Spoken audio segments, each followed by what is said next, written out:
वाहिगुरू जी का खालसा वाहिगुरू जी की फतेह। संत बाबा सुच्चा सिंह जी की सोच ते पैरा दिंदे हुए जवादी टकसाल वालों श्री गुरु अर्जन देव जी के 400 सालों मुख रखद्या होया अंतरराष्ट्री सैमीनारां की लड़ी विच अज टकसाल वालों श्री गुरु ग्रंथ साहिब विच काल अबलीक मौत का संकल्प विषय ते यह सैमीनार करवाया जा रहा है। इस विच जो मेरा पेपर है वो श्री गुरु ग्रंथ साहिब विच काल अबलीक मौत का संकल्प एक संगीत शास्त्री प्रपेख उत्ते है। काल का प्रश्न शुरू तो ही लैके अज तक धार्मिक आगुआं अते चिंतकां लई बड़ा गंभीर प्रश्न बनिया रहा है अते इस नूं परिभाषित करन दे यतन लगातारता विच जारी हन। सधारण गलबात तो इंज प्रतीत हुंदा है कि काल जां समय नूं समझना बेहद सुखाला कारज है, पर काल जां समय की असलीयत इन्नी सौखी नहीं। दूसरा ये केवल शब्द तक ही सीमित नहीं रहा, सगों महत्वपूर्ण दार्शनिक संकल्प भी बन चुका है अते दार्शनिक संकल्प नूं किसी सीमा विच बनना सुखाला कारज नहीं हुंदा। काल संबंधी वरती जाती शब्दावली तो भी विरोधी पासों संकेत ही मिलते हैं, जिवें असीं कहंदे हां समा अजाई ना गवाओ, अर्थात यह अजिही वस्तु है जो संभाली जां गवाई जा सकती है। जदों दिन नूं घंटियां मिनटां सकेंटां विच वंडदे हां तां इंज प्रतीत हुंदा है कि काल नूं वंडिया भी जा सकता है। असीं कहंदे हां समा उड़दा जांदा है, अर्थात ये कोई उड्डण वाली शै है। भाई वीर सिंह जी कहते हैं ये ठहरन जाच ना जावंदा, लंघ गया ना मुड़ के आवंदा, अर्थात ये परत के वापस आने वाली शै नहीं। पर यह है कि काल दियां कई भौतिक अते पराभौतिक समस्यावां हन। काल ये है जां कई काल की काल घटनावां नाल एकमिक है जां कोई वखरी हस्ती जां वस्तु, कि काल परिवर्तन है जां वो वस्तु जिस विच परिवर्तन हुंदा है, कि काल भागां विच दौड़दा है जां सारे दा सारा। इन्हां प्रश्नां दा सिद्धा ते स्पष्ट उत्तर दे सकना कठिन है। यारोनोल अनुसार काल जां समा साडियां भाषावां दा सब तो वध बदनाम शब्द है। भावें ये शब्द साडी रोजाना बोलचाल विज्ञान दर्शन अते धर्म विच बहुत वरत्या जाता है, फिर भी इसका स्वरूप हर खेतर विच धुंधला ही रहा है। काल मनुखी चेतना का महान अनुभव है। काल की गति नूं मनुख अपने निजी तजर्बियां मानसिक अते शरीरक क्रियावां मनुखी समाज जानवरां बनस्पति अते जड़ वस्तुओं उत्ते पए प्रभावां राहीं अनुभव करता है। इंज जापदा है जिवें काल एक सेध विच तुरिया जांदा है। मनुख का सारा जीवन इसकी गति विच ही पनपदा है अते समाप्त हुंदा है। मनुख काल की गति विच मौके संभालदा जां गवा लैंदा है। काल का एक अर्थ मौत भी लिया जाता है, क्योंकि हरेक वस्तु काल चक्कर विच अवधि मुका के आप मुक जाती है, पर काल की असलीयत नूं जानना कोई सौखी गल नहीं। इस तरह गोए का विचार है कि जिन्ना वधेरे असीं काल संकल्प नूं विचारदे हां, ये उन्ना वधेरे उलझदा जांदा है। प्रिस्टली अनुसार ब्रह्मांड विच एक अति भयानक दैंत है जो सब नूं खाई जा रहा है अते असीं उसनूं काल कहंदे हां। संत अगस्तीन काल संबंधी अपनी अज्ञानता तो डाढा परेशान होकर कहता है, काल की है, कौन इसनूं तत्काल अते संखेप विच दस सकता है। जे मैनू ना पुछया जाए तो मैं इस संबंधी सब कुछ जानता हाँ, पर जे मैनू पुछया जाए तो कुछ नहीं जानता। एडिंगटन ने काल नूं भौतिक अते पराभौतिक दीआं पक्षां तो समझ सकन दी असमर्था प्रगट करदिआं कहा, काल परमात्मा जाने की चीज़ है। कुछ भी होवे, काल के प्रभाव तो रचना का कोई भाग मुक्त नहीं। सारी सृष्टि रचना काल की सीमा विच है।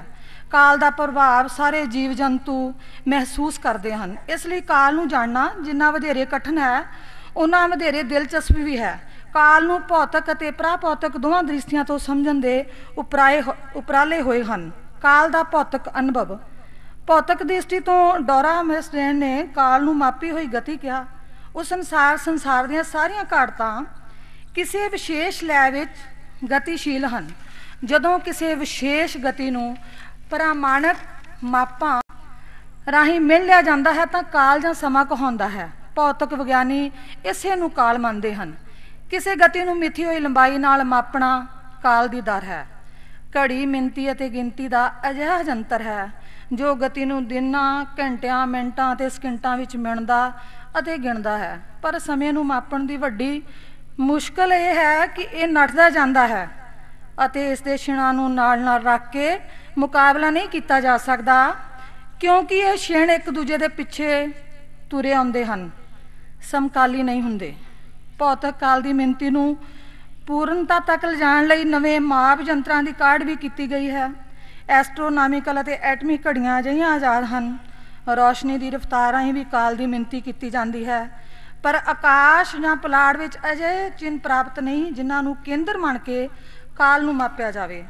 ਕਾਲ ਨੂੰ ਭੂਤ, ਵਰਤਮਾਨ ਅਤੇ ਭਵਿੱਖ ਵਿੱਚ ਵਿਦਮਾਨ ਦੱਸ ਕੇ ਵੀ ਸਮਝਣ ਦੇ ਉਪਰਾਲੇ ਹੋਏ ਹਨ।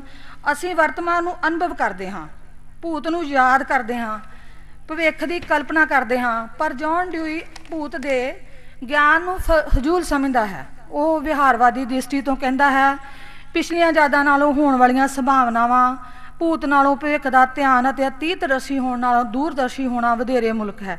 ਪਰ ਡਿਊਈ ਦੇ ਵਿਚਾਰਾਂ ਨਾਲ ਸਹਿਮਤ ਹੋਣਾ ਕਠਿਨ ਹੈ। ਕਲਿੰਗਵੁੱਡ ਅਨੁਸਾਰ ਭਵਿੱਖ ਸਾਡੇ ਗਿਆਨ ਦਾ ਨਹੀਂ, ਆਸ਼ਾਵਾਂ ਅਤੇ ਉਦੇਸ਼ਾਂ ਦਾ ਵਿਸ਼ਾ ਹੈ। ਇਹ ਸ਼ੰਕਾ ਵੀ ਪ੍ਰਗਟ ਕੀਤੀ ਗਈ ਹੈ ਕਿ ਭਵਿੱਖ ਅਤੇ ਭੂਤ ਹੈ ਹੀ ਨਹੀਂ ਅਤੇ ਵਰਤਮਾਨ ਅਜਿਹਾ ਬਿੰਦੂ ਹੈ ਜਿਸ ਦੀ ਕੋਈ ਲੰਬਾਈ ਹੀ ਨਹੀਂ ਅਤੇ ਜਿਸ ਦੀ ਕੋਈ ਵਿਸ਼ੇਸ਼ ਲੰਬਾਈ ਨਹੀਂ, ਉਹ ਸੱਤ ਨਹੀਂ ਹੋ ਸਕਦਾ। ਸੀ.ਡੀ. ਬਰਾਡ ਇਸ ਦੇ ਉੱਤਰ ਵਿੱਚ ਕਹਿੰਦਾ ਹੈ ਕਿ ਭੂਤ, ਵਰਤਮਾਨ ਅਤੇ ਭਵਿੱਖ ਹਰ ਸਮੇਂ ਇੱਕੋ ਜਿਹੇ ਸੱਤ ਹਨ।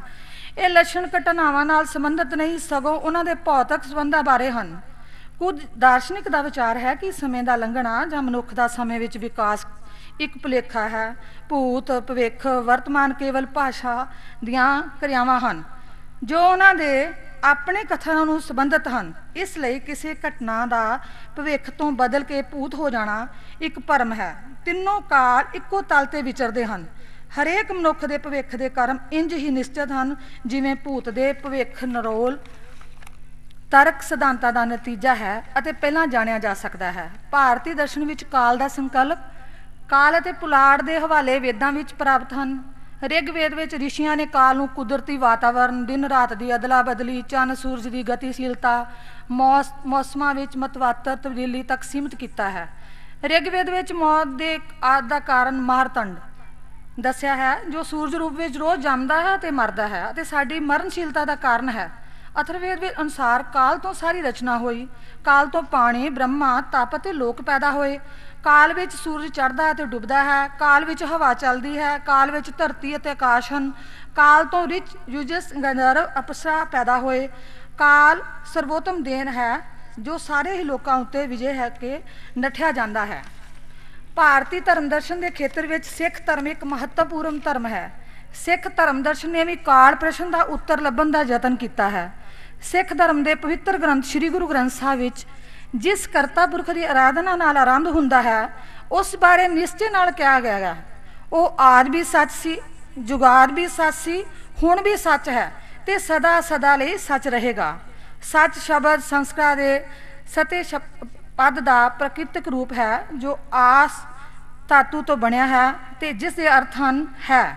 ਇਸ ਨਾਤੇ ਸੱਤੇ ਜਾਂ ਸੱਚ ਉਹ ਹੋਂਦ ਹੈ ਜੋ ਸਦਾ ਥਿਰ ਹੈ, ਜੋ ਆਦ ਅਨਾਹਤ ਤੇ ਅਨਾਹਤ ਹੈ ਤੇ ਜੁਗ ਜੁਗ ਜਿਸ ਦਾ ਵੇਸ ਇੱਕੋ ਹੈ।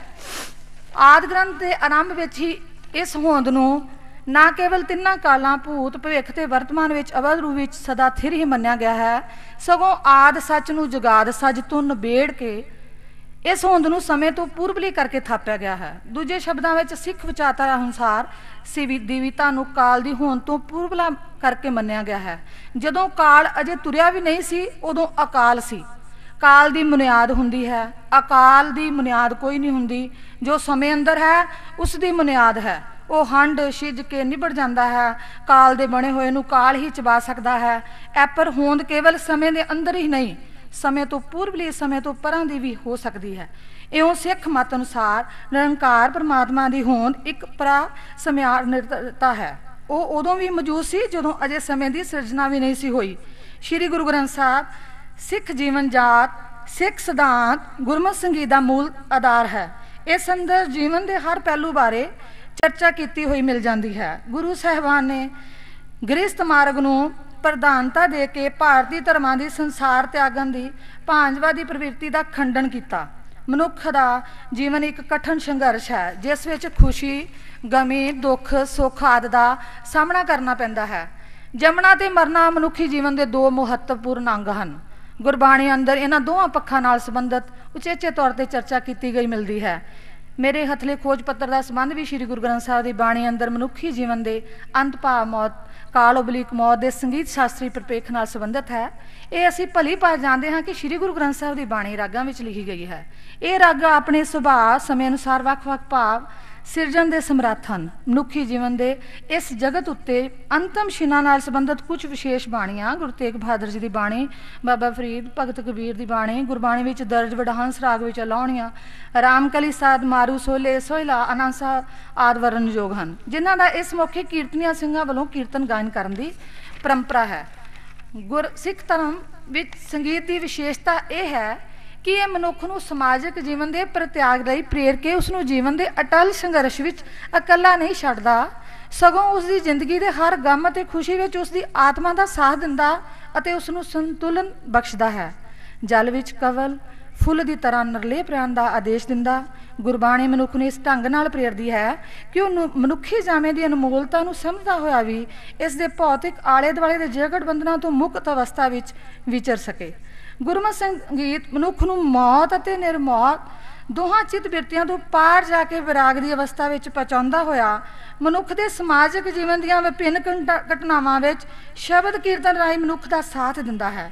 ਇਹੀ ਕਾਰਨ ਹੈ ਕਿ ਮਾਨਵ ਦੇ ਜੀਵਨ ਦੀਆਂ ਤਿੰਨ ਵੱਡੀਆਂ ਘਟਨਾਵਾਂ ਜਨਮ, ਵਿਆਹ, ਮੌਤ ਦੇ ਸਮੇਂ ਸਿੱਖ ਸੰਸਥਾਵਾਂ ਵਿੱਚ ਮੌਕੇ ਅਨੁਸਾਰ ਭਿੰਨ-ਭਿੰਨ ਸ਼ਬਦ ਗਾਇਨ ਕਰਨ ਦੀ ਰਵਾਇਤ ਹੈ। ਇਹੀ ਕਾਰਨ ਹੈ ਕਿ ਸਿੱਖ ਧਰਮ ਵਿੱਚ ਅਧਿਆਤਮ ਦਾ ਇੱਕੋ ਇੱਕ ਖੇਤਰ ਤੇ ਸਥਾਨ ਗੁਰਧਾਮ ਹੀ ਨਹੀਂ ਬਲਕਿ ਜੀਵਨ ਦੀ ਹਰ ਘੜੀ ਵਿੱਚ ਸਿੱਖ ਅਧਿਆਤਮਕਤਾ ਮੌਜੂਦ ਹੈ ਜੋ ਜੀਵਨ ਦੀ ਹਰ ਘੜੀ ਵਿੱਚ ਮਨੁੱਖ ਦੀ ਨਿਗਰਾਨੀ ਕਰਦੀ ਅਤੇ ਉਸ ਦੀ ਪ੍ਰੇਰਨਾ ਸ਼ਕਤੀ ਵਜੋਂ ਕਾਰਜਸ਼ੀਲ ਰਹਿੰਦੀ ਹੈ। ਸ਼੍ਰੀ ਗੁਰੂ ਗ੍ਰੰਥ ਸਾਹਿਬ ਜੀ ਦੀ ਬਾਣੀ ਨੂੰ ਸਮਾਜਿਕ ਜੀਵਨ ਦੇ ਪ੍ਰਸੰਗ ਵਿੱਚ ਵਾਚੀਏ ਤਾਂ ਸਹਿਜੇ ਪਤਾ ਲੱਗ ਜਾਂਦਾ ਹੈ ਕਿ ਗੁਰੂ ਸਾਹਿਬਾਨ ਸਾਨੂੰ ਸਾਡੇ ਸੱਭਿਆਚਾਰਕ ਜੀਵਨ ਦਾ ਅਧਿਆਤਮਕ ਬਦਲ ਦੇ ਰਹੇ ਹਨ। ਇਸ ਪ੍ਰਕਾਰ ਗੁਰਮਤਿ ਸੰਗੀਤ ਵਿੱਚ ਮਨੁੱਖੀ ਜੀਵਨ ਦੇ ਵੱਖ-ਵੱਖ ਮੌਕਿਆਂ ਉੱਤੇ ਭਾਵ ਅਨੁਸਾਰ ਸ਼ਬਦ ਗਾਇਨ ਕਰਨ ਦੀਆਂ ਭਿੰਨ-ਭਿੰਨ ਵਿਧੀਆਂ ਦਾ ਵਿਧਾਨ ਹੈ, ਜਿਨ੍ਹਾਂ ਵਿੱਚੋਂ ਇੱਥੇ ਅਸੀਂ ਅਕਾਲ ਚਾਲਾਣੇ ਸੰਬੰਧੀ ਕੀਰਤਨ ਚੌਂਕੀ ਮਰਿਆਦਾ ਦਾ ਵਰਣਨ ਕਰਾਂਗੇ। ਕਿਸੇ ਪ੍ਰਾਣੀ ਦੁਆਰਾ ਸੰਸਾਰਕ ਯਤਨਾਂ ਨੂੰ ਪੂਰੇ ਕਰ ਲਏ ਜਾਣ ਨੂੰ ਸਿੱਖ ਸਮਾਜ ਵਿੱਚ ਅਕਾਲ ਚਲਾਣਾ ਕਰ ਜਾਣਾ ਕਿਹਾ ਜਾਂਦਾ ਹੈ। ਇਹ ਉਹ ਮੌਕਾ ਹੁੰਦਾ ਹੈ ਜਦੋਂ ਪ੍ਰਾਣੀ ਦੇ ਸੰਗੀ ਸਾਥੀ ਸਾਖ ਸੰਬੰਧੀ ਮੌਤ ਦੇ ਵੇਗ ਵਿੱਚ ਵਹਿੰਦੇ ਹੋਏ ਜੀਵਨ ਦੀ ਨਾਸ਼ਮਾਨਤਾ ਦੇ ਅਟਲ ਭਾਣੇ ਨੂੰ ਮਿੱਠਾ ਕਰਕੇ ਜਾਣਨ ਲਈ ਪ੍ਰੇਰਦੀ ਅਤੇ ਵਿਰਾਗ ਭਾਵ ਬਖਸ਼ਦੀ ਹੈ। ਇਸ ਮੌਕੇ ਤੇ ਵਿਰਾਗਮਈ ਕੀਰਤਨ ਕਰਨ ਦੀ ਪਰੰਪਰਾ ਚਲੀ ਆ ਰਹੀ ਹੈ। ਮਨੁੱਖ ਦੇ ਅਕਾਲ ਚਲਾਣੇ ਤੋਂ ਬਾਅਦ ਮਾਰੂ ਰਾਗ ਵਿੱਚ ਸ਼ਬਦ ਤੇ ਮਾਰੂ ਕੀ ਵਾਰ ਦਾ ਗਾਇਨ ਕੀਤਾ ਜਾਂਦਾ ਹੈ।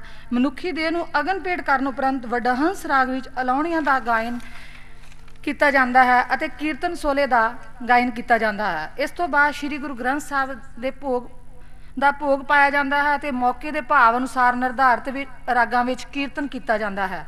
ਸ਼ਬਦ ਕੀਰਤਨ ਕਰਦਿਆਂ ਸੰਸਾਰ ਦੀ ਨਾਸ਼ਮਾਨਤਾ, ਮੌਤ ਦੀ ਅਟਲਤਾ, ਭਾਣੇ ਨੂੰ ਮਿੱਠਾ ਕਰਕੇ ਜਾਣਨਾ, ਹੁਕਮ ਵਿੱਚ ਰਹਿਣਾ ਅਤੇ ਮੁੱਢਲੇ ਮਨੁੱਖੀ ਜੀਵਨ ਵਿੱਚ ਚੰਗੇ ਕਰਮਾਂ ਦੀ ਕਮਾਈ ਕਰਨ ਲਈ ਮਨੁੱਖ ਨੂੰ ਪ੍ਰੇਰਿਆ ਜਾਂਦਾ ਹੈ ਤਾਂ ਜੋ ਮਰ ਚੁੱਕੇ ਇਨਸਾਨ ਦੇ ਸੰਗੀ ਸਾਥੀ ਮੌਤ ਦੇ ਡਰ ਨੂੰ ਤਿਆਗ ਕੇ ਇਸ ਨੂੰ ਸਹਿਜ ਭਾਵ ਵਿੱਚ ਸਵੀਕਾਰ ਕਰਨ।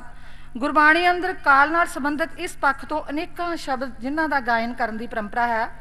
ਪਹਿਲੇ ਤੇ ਹੈ ਮੌਤ ਦੀ ਅਟਲਤਾ ਨਾਲ ਸੰਬੰਧਿਤ ਸ੍ਰੀ ਗੁਰੂ ਗ੍ਰੰਥ ਸਾਹਿਬ ਵਿੱਚ ਅਨੇਕਾਂ ਸ਼ਬਦ ਸਾਨੂੰ ਮਿਲਦੇ ਹਨ, ਜਿਵੇਂ ਭਾਈ ਰੇ ਇਹੋ ਸਿਰਜਾਣੋ ਕਾਲ, ਜਾਂ ਜਿਉਂ ਮੱਛੀ ਤਿਉਂ ਮਾਨਸਾ ਪਵੇ ਅਚਿੰਤਾ ਜਾਲ, ਫਰੀਦਾ ਦਰਿਆਵੇ ਕਨੇ ਬਗਲਾ ਬੈਠਾ ਕੇਲ ਕਰੇ, ਜਾਂ ਸਭਨਾ ਮਰਨਾ ਆਇਆ ਵਿਛੋੜਾ ਸਭਨਾ, ਜਾਂ ਦਿਨ ਤੇ ਪਹਿਰ ਤੇ ਘਰੀਆਂ ਆਵ ਘਟੇ ਤਨ ਛਿਜੇ। ਇਸ ਤਰ੍ਹਾਂ ਹੀ ਜ਼ਿੰਦਗੀ ਨੂੰ ਸਫਲ ਬਣਾ ਕੇ ਜਾਣ ਵਾਲਿਆਂ ਲਈ ਗੁਰਬਾਣੀ ਅੰਦਰ ਗੁਰਮੁਖ, ਬ੍ਰਹਮ ਗਿਆਨੀ, ਭਗਤ ਜਨ, ਸੰਤ ਆਦਿ ਸ਼ਬਦ ਵਰਤੇ ਗਏ ਹਨ, ਕਿਉਂਕਿ ਅਜਿਹੇ ਜਨ ਪਰਮ ਪਿਤਾ ਪਰਮਾਤਮਾ ਨਾਲ ਅਭੇਦਤਾ ਹਾਸਲ ਕਰਕੇ ਉਸ ਦਾ ਹੀ ਰੂਪ ਬਣ ਜਾਂਦੇ ਹਨ। ਇਸ ਪੱਖ ਨਾਲ ਸੰਬੰਧਿਤ ਵੀ ਗੁਰਬਾਣੀ ਵਿੱਚ ਅਨੇਕਾਂ ਸ਼ਬਦ ਮਿਲਦੇ ਹਨ, ਜਿਨ੍ਹਾਂ ਦਾ ਰਾਗੀ ਸਿੰਘਾਂ ਵੱਲੋਂ ਇਸ ਮੌਕੇ ਤੇ ਕੀਰਤਨ ਗਾਇਨ ਕੀਤਾ ਜਾਂਦਾ ਹੈ। ਪਵਨੇ ਮੈਂ ਪਵਨ ਸਮਾਇਆ, ਜੋਤੀ ਮੈਂ ਜੋਤ ਰਲ ਜਾਇਆ, ਜਾਂ ਸੂਰਜ ਕਿਰਨ ਮਿਲੇ ਜਲ ਕਾ ਜਲ ਹੁਆ ਰਾਮ, ਜਾਂ ਗੁਰਮੁਖ ਜਨਮ ਸਵਾਰ ਦਰਗੇ ਚੱਲਿਆ, ਜਾਂ ਬ੍ਰਹਮ ਗਿਆਨੀ ਸਦ ਜੀਵੇ ਨਹੀਂ ਮਰਤਾ। ਸਿੱਖ ਕੌਮ ਦਾ ਇਤਿਹਾਸ ਕੁਰਬਾਨੀਆਂ ਨਾਲ ਭਰਿਆ ਪਿਆ ਹੈ। शहीद होने वाला सच लई गवाही भरदा है, वो अपने निजी स्वार्थां तो उपर उठ के सच की स्थापति लिए अपनी जान तक निशावर कर दिंदा है। इस तरह वो काल उत्ते भी जित प्राप्त करके अमर हो जाता है।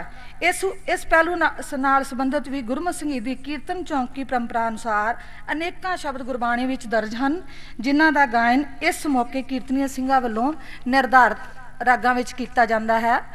मरण मनसा सूर्या हक है, जे होए मरण परवाना, जां फिर जातो प्रेम खिलन का चाओ, सिर तर तली गली मेरी आओ, जां फिर सेवक की औड़क निभही प्रीत, जां जो नर दुख में दुख नहीं माने, सुख स्नेह और भै नहीं जाके कंचन माटी माने।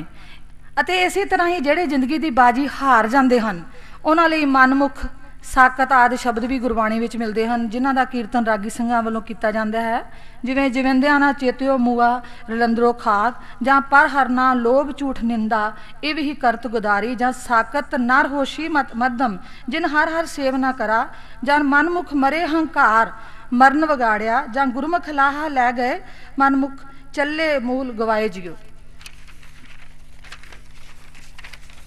ਇਸੇ ਤਰ੍ਹਾਂ ਭਾਣੇ ਵਿੱਚ ਰਹਿਣ ਵਾਲੇ ਮਨੁੱਖ ਜੋ ਉਸ ਅਕਾਲ ਪੁਰਖ ਦੇ ਹੁਕਮ ਨੂੰ ਖਿੜੇ ਮੱਥੇ ਪ੍ਰਵਾਨ ਕਰਦੇ ਹਨ, ਉਹਨਾਂ ਦਾ ਸੰਬੰਧ ਵਿੱਚ ਵੀ ਇਸ ਘੜੀ ਉੱਤੇ ਸ੍ਰੀ ਗੁਰੂ ਗ੍ਰੰਥ ਸਾਹਿਬ ਵਿੱਚ ਅਨੇਕਾਂ ਸ਼ਬਦ ਮਿਲਦੇ ਹਨ, ਜਿਨ੍ਹਾਂ ਦਾ ਰਾਗੀ ਸਿੰਘਾਂ ਵੱਲੋਂ ਉਸ ਮੌਕੇ ਕੀਰਤਨ ਕਰਨ ਦੀ ਪਰੰਪਰਾ ਹੈ। ਦੁੱਖ ਸੁੱਖ ਤੇਰੇ ਭਾਣੇ ਹੋਵੇ, ਕਿਸਥੇ ਜਾਏ ਰੁਆਈਏ, ਹੁਕਮੀ ਹੁਕਮ ਚਲਾਏ ਵਿਕਸੇ ਨਾਨਕ ਲਿਖਿਆ ਪਾਈਏ, ਜਾਂ ਜੋ ਕਿਛ ਵਰਤੇ ਸੋ ਤੇਰਾ ਭਾਣਾ, ਜਾਂ ਜਿਸ ਠਾਕਰ ਸਿਓ ਨਾਹੀ ਚਾਰਾ, ਤਾਂ ਕੋ ਕੀਜੇ ਸਦ ਨਮਸਕਾਰਾ।